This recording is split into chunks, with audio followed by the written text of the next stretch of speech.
On vous connaît pour votre premier long métrage de fiction, Une famille respectable, présenté à Cannes en sélection quinzaine de réalisateurs. Et on sait également que vous avez réalisé plusieurs documentaires avant. Pourriez-vous compléter ce portrait et nous parler de votre parcours? Bah, justement, vous avez dit, en fait, je viens de documentaires. J'ai fait une dizaine de documentaires, quelques séries de documentaires. J'ai produit, mais avant, j'ai produit mes courts-métrages et mes documentaires. Mais avant tout ça, j'ai travaillé 5 jours en tant que 5 ou 6, pardon, années en tant que critique du film.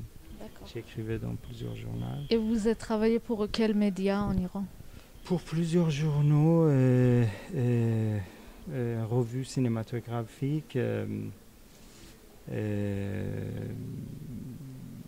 puis j'écrivais aussi pour les séries de documentaires. En fait, j'écrivais les narrations et les textes D'accord. avant de commencer à faire des documentaires. Une série à la télé? J'ai fait les séries documentaires, Série pas les documentaire. séries fiction. D'accord. Et des courts-métrages de fiction aussi? Des courts-métrages de fiction, j'ai fait 2. D'accord. Après, j'ai fait un court-métrage en 35 qui s'appelle Bagdad Barber, qui a été sélectionné et primé dans le festival international avant de faire Une famille respectable. Et j'ai fait mon premier long-métrage de documentaire qui s'appelle Tehran Anor Nadarat, qui a été diffusé en 2006 dans les salles en Iran, en 2009, pardon. Et Une famille respectable en 2012. Pourtant, Yalda a été présenté au Festival national de Faj comme mon premier film. Ça veut dire que pour eux, Tehran Anonadarat et Une famille respectable n'existait pas. D'accord. Ok. Comment avez-vous réagi quand vous avez reçu le prix à Sundance? J'étais évidemment content. Après, c'était un moment assez dur pour le peuple iranien suite aux tensions entre Ouais. l'Iran et les États-Unis. D'ailleurs, c'est pour ça que j'ai refusé de recevoir le visa. Parce D'accord, que le festival a d'accord. insisté qu'ils vont me donner l'ambassade américaine. D'ailleurs, j'avais demandé un visa à Paris 3 mois auparavant. Mhm. J'attendais de recevoir mon visa, mais du coup, j'ai vu que c'est une situation. C'est pas possible pour moi d'aller aux États-Unis. Et d'ailleurs, j'ai entendu parler dans le média, en fait, partout, c'était médiatisé qu'il arrêtait même les Iraniens avec le passeport américain. Donc, franchement, c'était pas un moment d'entrer dans le pays de Trump. Et moi, je suis pas entré, mais heureusement, il y a des gens comme les organisateurs et l'équipe de festival de Sundance qui pensent pas comme leur président. D'accord. Donc finalement, vous n'étiez pas allé. Non, je suis pas allé. Non. D'accord. Qu'est-ce que vous avez fait entre 2012, date de sortie de Famille Respectable, et 2019, que vous avez réalisé Yalda? Patienter. D'accord. Et puis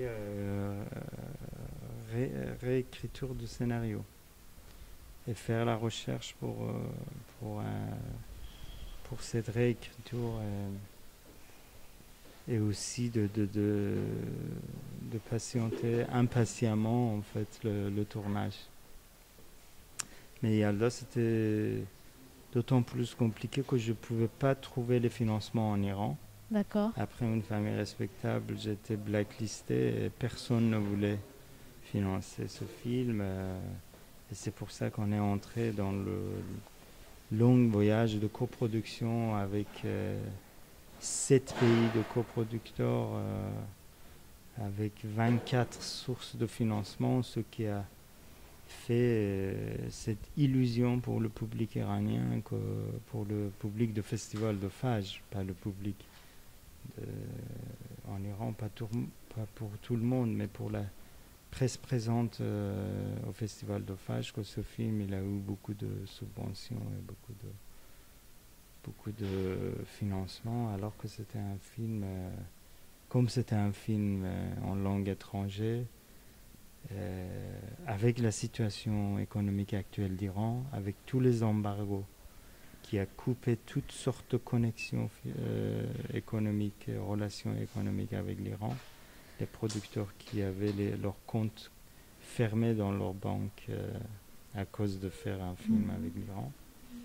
Donc, dans une telle situation, ce film finalement s'est produit, cette tournée est finie. Je suis contente qu'il existe et qu'il sorte en Europe là en ce moment. Donc le film est présenté au Festival d'Ophage. Le film a été présenté d'abord au Festival d'Ophage. J'ai pas fait la même erreur que j'ai fait avec Une famille respectable, parce que Famille respectable était présentée à Cannes d'abord. D'accord. Et c'est ça qui a déclenché toute la suite en fait.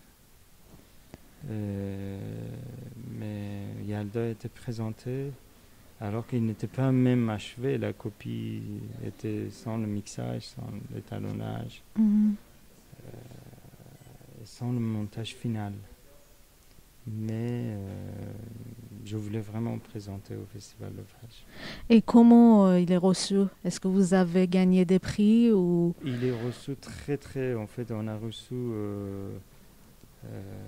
beaucoup d'avis négatifs. D'accord. La presse, surtout la télé, ils l'ont présenté comme un film qui n'a pas du tout valeur artistique. Ils ont beaucoup attaqué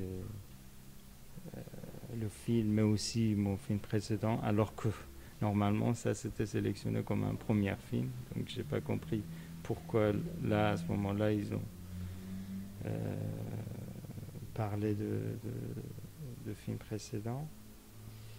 Mais malgré toutes les difficultés, on a reçu les autorisations en fait pour la sortie iranienne, et on a sorti le film au mois de juin dans le salle RSC. D'accord, donc c'est le film, contrairement à Une famille respectable, il est déjà sorti en Iran. Il est sorti en Iran. D'accord. Ça fait presque 3 mois. Et avec le coproducteur iranien du film, Ali Mossafo, on a décidé de donner tous les revenus de cette sortie pour libérer 2 condamnés à mort, comme l'histoire du film. Et on a rencontré une ONG, un groupe de femmes très courageuses qui s'appelait Modar de Moshtarekin.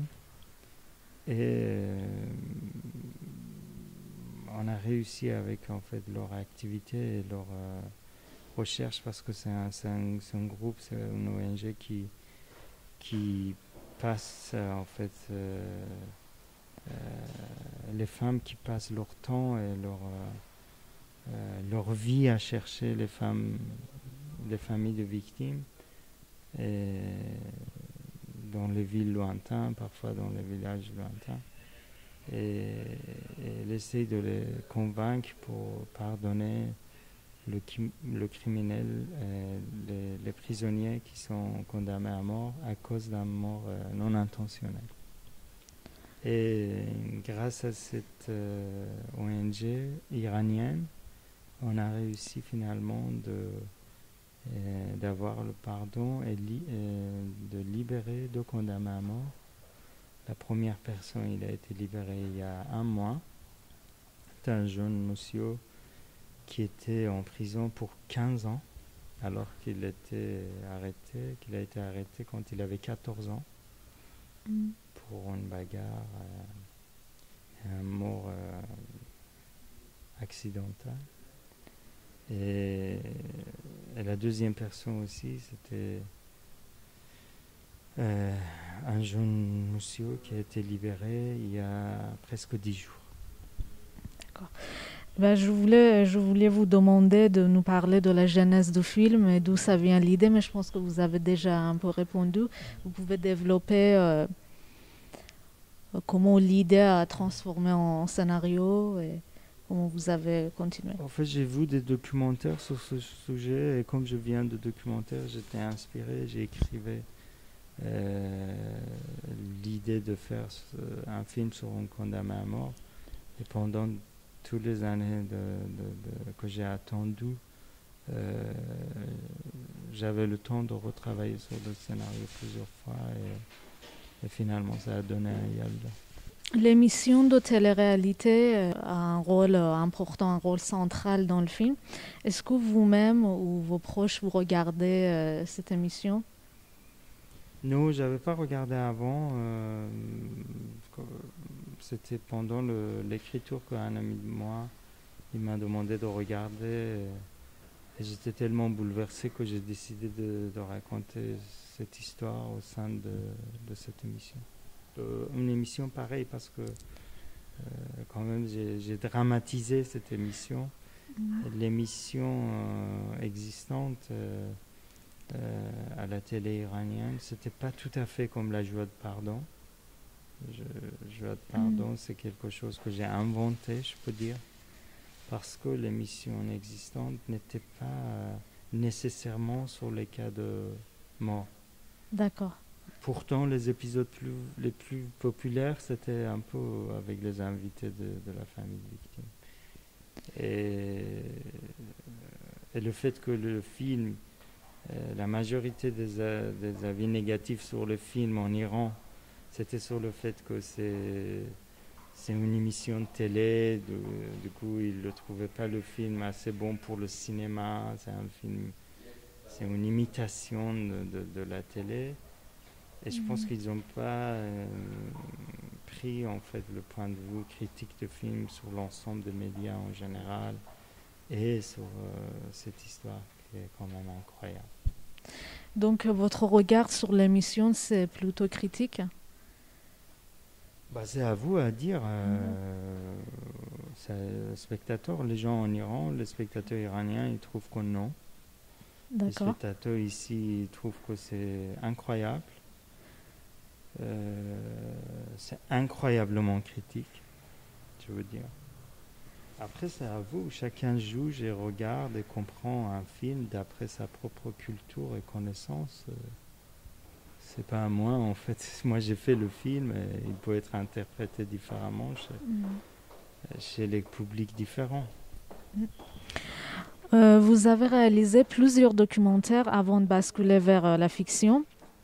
Cette approche documentaire est visible dans Yalda quand vous mélangez la drame avec un regard vrai, on va dire, sur la télé-réalité.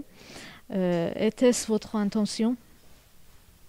Oui, je pense que c'est pour moi, comme c'était une histoire réaliste et inspirée par les faits divers et par les personnages vrais, je pense que si je ne pouvais pas croire à cette histoire, je ne pouvais pas le faire. Du coup, c'est normal que ça existe, ce côté. Mais en même temps, au sein de ce réalisme, il y a un surréalisme qui est visible aussi. Si on regarde sérieusement et profondément ce sujet, on voit qu'il y a une sorte de surréalité qui s'émerge de cette histoire. Et d'ailleurs, c'est ça qui était intéressant pour moi, parce que le décor de film incarne vraiment le panopticon. Et le panopticon,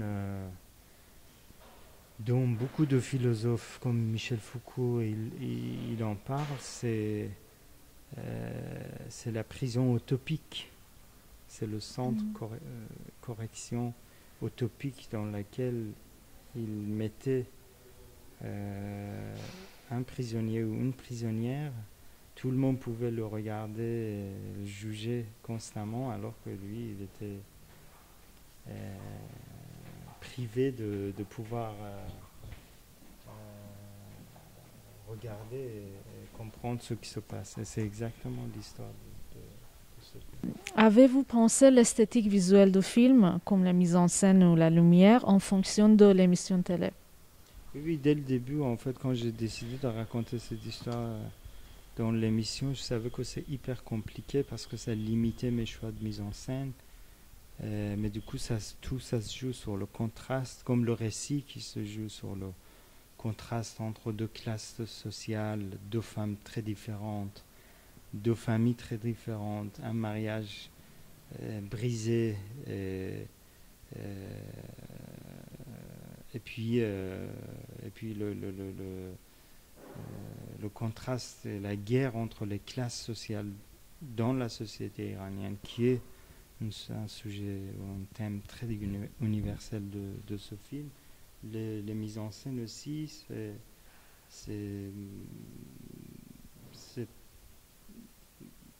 c'est divisé vraiment sur deux mises en scène très différentes.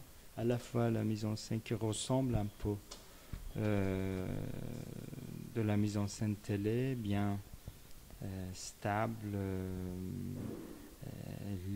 lumineux, avec les couleurs très vives, une ambiance très kitsch, avec les chansons, et la scène, l'applaudissement, et les SMS, et les sponsors, et les publicités.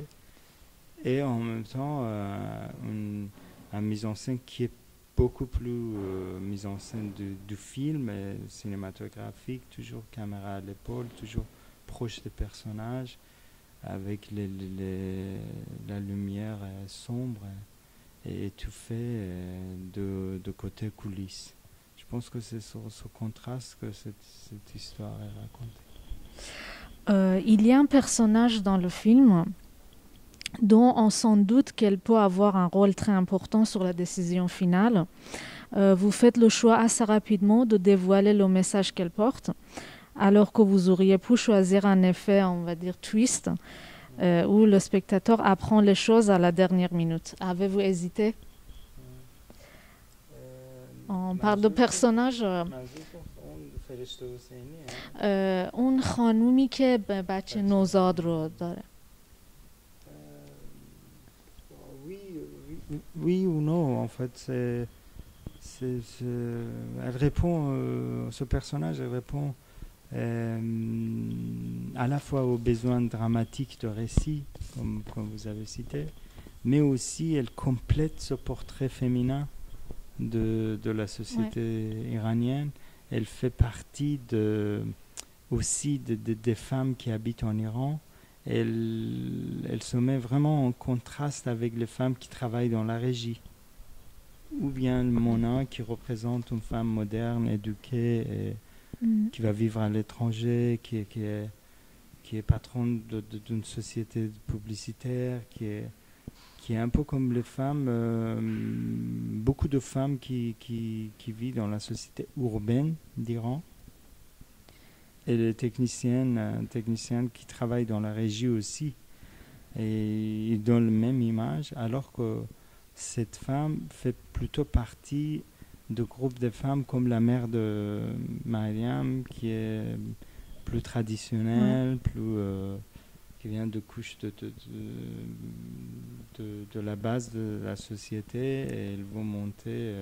Sauf que la grande différence entre elle et le personnage de la mère, c'est que la mère, elle veut à tout prix fait monter son niveau de familial, alors qu'elle, elle accepte cette situation, elle est modeste, elle croit à elle est croyante, et elle pense que c'est important de garder sa foi. Donc c'est un film sur les femmes, sur la pauvreté, la différence de classe sociale, et sur la peine de mort aussi, la question qu'on en parle beaucoup. Pour vous, quel sujet est principal? Pour moi, c'est plutôt un film sur le pardon. En fait, je vois pas cette question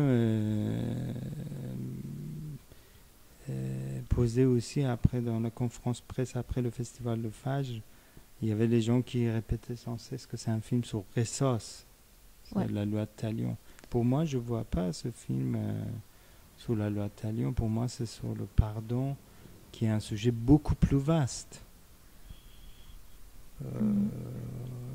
notamment, je peux vous donner un exemple. En France, ça fait 34 ans, 38 ans, ou je sais pas, que la peine de mort n'existe pas.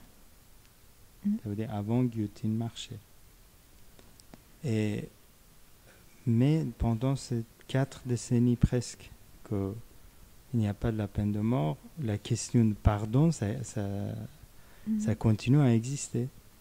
Et ça, c'est le thème beaucoup plus large et beaucoup plus universel que d'ailleurs, dans l'histoire du cinéma, on voit beaucoup de films importants, de cinéastes vraiment importants faits là-dessous.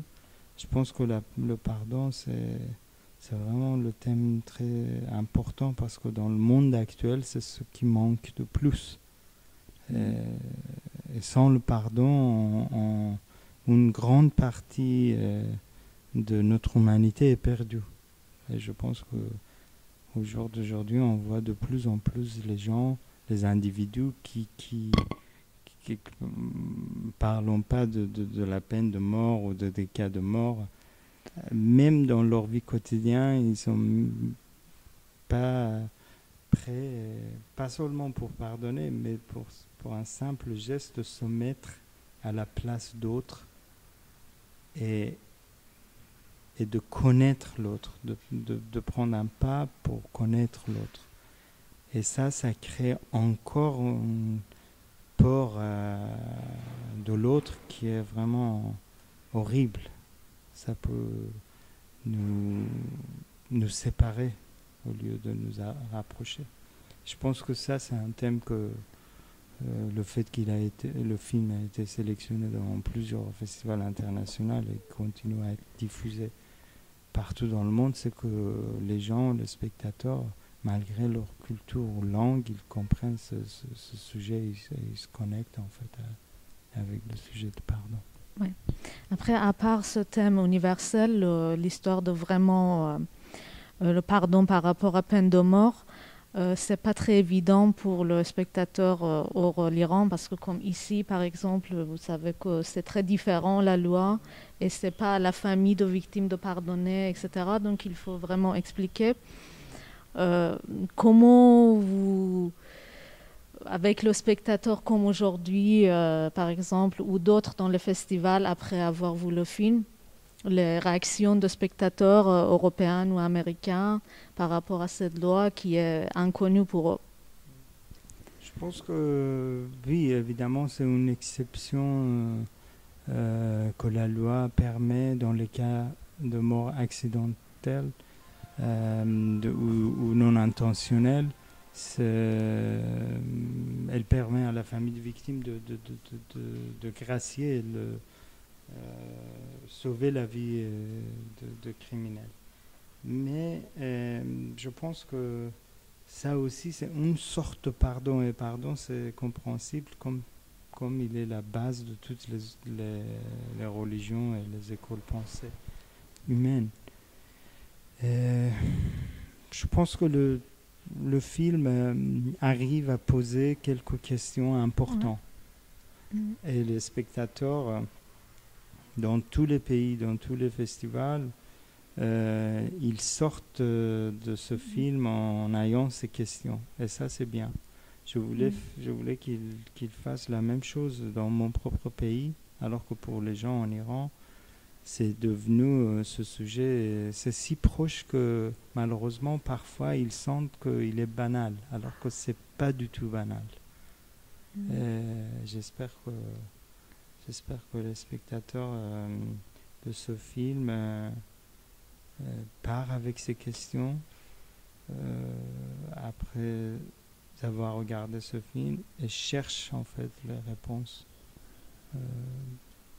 chez soi, chacun chez soi. Concernant le casting, donc on sait qu'une des 2 actrices principales est une actrice très célèbre et professionnelle en Iran et la deuxième n'est pas très connue. Comment avez-vous choisi ces actrices et après les autres acteurs et actrices? Ouais, on a mis du temps. Le casting, c'était assez compliqué et dur. Mais Sadaf Askari, ça c'est pratiquement son 2e ou 3e long métrage est pratiquement son rôle le plus important. Ouais. Je pense qu'elle m'a convaincu avec son énergie, son talent, mais surtout quand il m'a dit les femmes, quand je lui ai dit que c'est une grande responsabilité quand même d'accepter ce rôle parce que c'est difficile. Elle m'a dit, vous inquiétez pas, les femmes comme Mariam, dans mon quartier, il y en a beaucoup. Et ça, c'était rassurant pour moi. Elle connaissait ce genre de personnage. Quel est votre regard sur le cinéma iranien contemporain et que pensez-vous des différentes récompenses obtenues dans plusieurs festivals internationaux, comme par exemple Rasoulov à Berlin ou très récemment un jeune réalisateur iranien à Venise qui a gagné le prix de meilleur film en horizontal? C'est un cinéma qui n'arrête pas à grandir et à apprendre à s'épanouir. Parce que justement, c'est une société qui n'arrête pas à bouger et à apprendre et grandir. Je pense que comme le cinéma iranien s'enracine vraiment dans la société, et la majorité des films iraniens, ils se nourrissent de cette société et des histoires vraies qui se passent là-bas. C'est un cinéma qui est très fascinant aujourd'hui. En même temps, pour la nouvelle génération, c'est très important de découvrir des nouveaux langages cinématographiques aussi. Et c'est pour ça que c'est un cinéma passionnant. Même pour nous, quand on habite là-bas, c'est très fascinant de suivre les nouveaux réalisateurs. Et, souhaitez-vous réaliser des films en France et traiter des sujets polémiques qui concernent la société française, qu'il y en a, même si la peine de mort n'existe pas, mais il y a plusieurs thèmes politiques ou sociaux qui peuvent donner lieu à des films comme votre film? Non, je pense que je laisse ça à mes collègues français. S'ils sortent de cinéma un peu petit ou grand bourgeoisie, ils peuvent voir ces sujets, ils font des films. J'espère bien en tout cas. Merci. Merci à vous.